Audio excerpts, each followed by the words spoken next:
Hello everyone, welcome to my channel.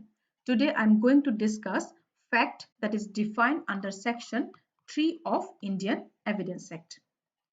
Fact বুলিলে সাধাৰণতে আমাৰ যেটো common concept, আমাৰ যেটো popular concept, fact বুলিলে আমি বুজো কি means any existing things. So everything is a fact whether it existed alone or alone with other things. কিন্তু Indian Evidence Act factor যেটো definition দিছে that is not only limited to what is visible or tangible. Indian evidence of factor definition to mental condition amar jeto mental state hebilakoko include korise. Okay, now I will discuss the definition. Okay, prothomote ami first part to discuss korilo. Fact means and includes anything, state of things or relation of things capable of being perceived by the senses. So fact means what? Anything jikuno hobo pare state of things hey bostuto jitu condition ase বা relation he things bilak relation bilak jibilak ami amar sensor through di, that means amar poncho indriyo through di ami ki koribo paro perceive koribo paro. Okay, so it's all about the senses. We can see, we can hear, we can smell, we can touch. Okay, suppose eta murder hoise moi dekhisu hoitu, that is a fact. কোনবা কেজনমান মানুহে এটা criminal কনস্পিৰেচি এটা কৰি আছে মই হেতু শুনিবলে পালো, that is a fact. Okay, কিবা এটা বেড স্মেল বা সাপোজ মোৰ সমুখৰ ঘৰৰ মানুহজন বহুত দিন উলোৱা নাই তাৰ পৰা বেড স্মেল এটা ওলাইছে বা মই কিবা এটা স্মেল পাইছো, that is a fact. Okay, so যিবিলাক আমি আমাৰ ইন্দ্ৰিয়ৰ থ্ৰুদি আমি পাৰসিভ কৰিব পাৰো সেই সকলোবোৰে হৈছে কি fact. Okay, now come to the second part. Any mental condition of which any person is conscious. এজন ব্যক্তিৰ mental condition যেটো কন্ডিশনৰ বিষয় সেই ব্যক্তিজন কি হয় aware হয় মোৰ mental condition টোৰ বিষয় মই aware হওঁ, conscious হওঁ, isn't it? So মোৰ ভাল লাগিছে, বেয়া লাগিছে, মোৰ খং উঠিছে, all these are mental condition আৰু মই মোৰ নিজৰ mental condition টোৰ বিষয় কি হওঁ aware হওঁ. Suppose কোনবা মোক বেয়াকে কলে, মোৰ reputation হাৰ্ট কৰিলে, তেতিয়া মোৰ কি মোৰ খং উঠিব, মোৰ বেয়া লাগিব. These are my mental condition. Okay, these are not tangible but these are not visible. Okay, but these are fact. Okay, so first part is the external facts.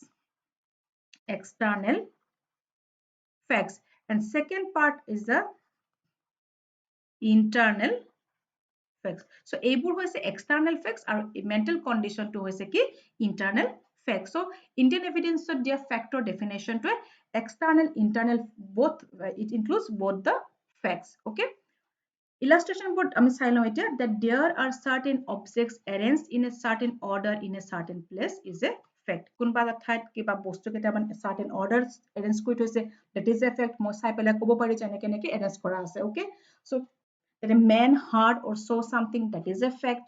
Okay, that a man said certain word, that is a fact. That a man holds certain opinion, kiba eta bikhoy moi kiba eta opinion lulu, has certain intention, kiba eta intention ase, acts in good faith, fraudulently, or uses particular word in a particular sense, or was at a specified time conscious of a particular sensation is a fact. কিবা এটা opinion লৈছে, কিবা এটা intention আছে ভালকে কৰা বা বেয়াকে কৰা, fraudulently কৰা. Okay, so সেই sensation যিবিলাক এটা mental condition হেতুৰ বিষয়ে সেই মানুহজন aware যেটো কামটো ভালকে কৰিব, তেওঁৰ কি intention আছে, that is a fact. So হেতু হৈছে কি আপোনাৰ these are the internal facts. Internal facts. That a man has a certain reputation is a fact.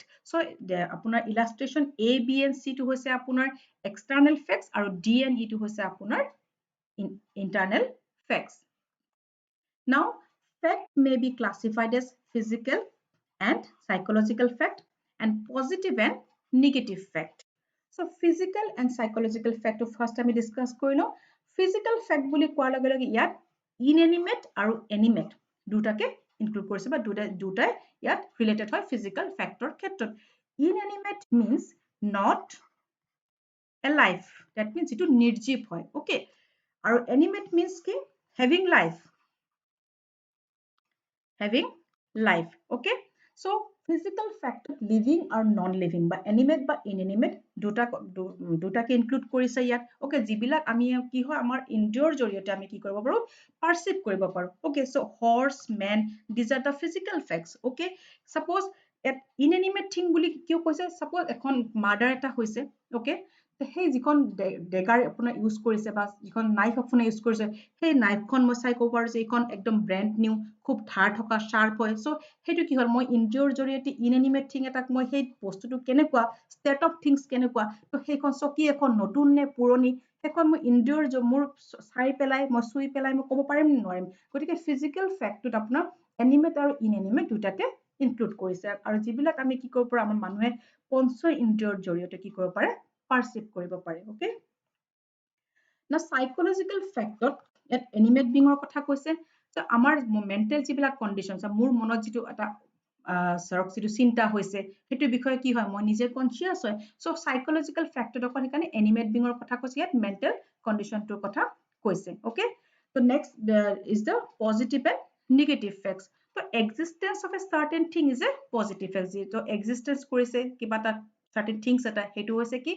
positive facts and non-existence of it is a negative fact so this is all about the fact in my next video I'll discuss the fact in issue so with this I take your leave thank you